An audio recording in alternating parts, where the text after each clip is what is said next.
Makan lasagne lanjut cuci kamar mandi. Halo guys, ketemu lagi sama aktivitas aku TKW Malaysia. 16 tahun bertahan di satu majikan. Ini ceritaku guys. Aku kemarin ada upload di salah satu platform item, itu rame banget guys.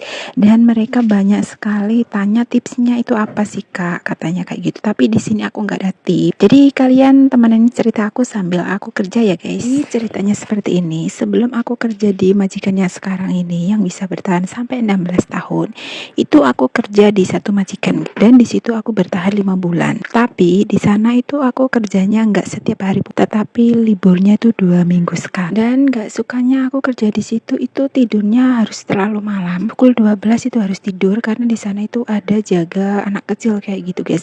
Dan anak kecil itu tidurnya selalu malam terus, pokoknya jam 12 setengah 1 kayak gitu.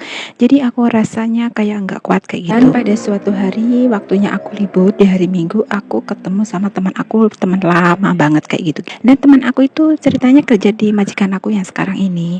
Dan dia cerita-cerita, kan lama kita nggak ketemu, jadi cerita-cerita katanya kawan aku itu mau berhenti kerja guys. Kawan aku itu kerja di majikan aku yang sekarang itu lamanya 2 tahun. Terus pada waktu itu kawan aku tuh nawarin aku kerja. Kamu mau nggak gantiin kerja aku karena aku mau berhenti, aku mau pulang ke Indonesia, katanya kayak gitu.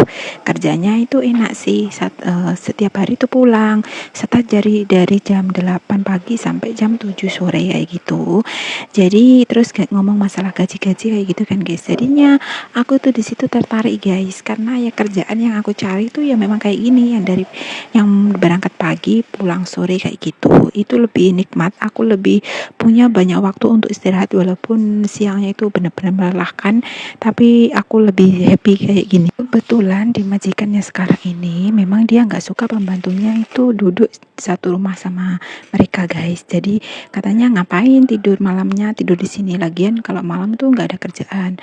Aku perlunya itu waktu di siang hari aja, karena di siang hari tuh aku kan kerja, nggak ada yang jaga rumah, terus nggak ada yang jaga anak aku, katanya kayak gitu. Menurut aku udah cocok sama yang aku cari, terus kayak gitu. Terus dari situ aku mulai guys di tahun 2009 pertengahan, tepatnya di bulan 6. Di situ aku mulai kerja di sini, dan kerjanya itu juga nggak langsung nyaman kayak sekarang guys. Aku perlu proses adaptasi sama majikan, dan majikan juga perlu mengetahui kerja aku kayak gimana, baik buruknya aku, pekerjaanku gimana kayak gitu guys. Jadi kalau kalian lihatnya di video itu kayak wena kayak gitu, semua itu udah melalui proses. Untuk mengenali majikan ataupun sebaliknya majikan mengetahui pembantunya itu nggak cukup sebulan, 2 bulan, 3 bulan. Aku sih setahun ya guys, setahun itu untuk adaptasi. Bekerja baru 3 bulan 5 bulan udah mutusin mau berhenti karena majikan ini itu nggak bisa kayak gitu ya guys, karena ya itu baru proses kayak training kayak gitu loh.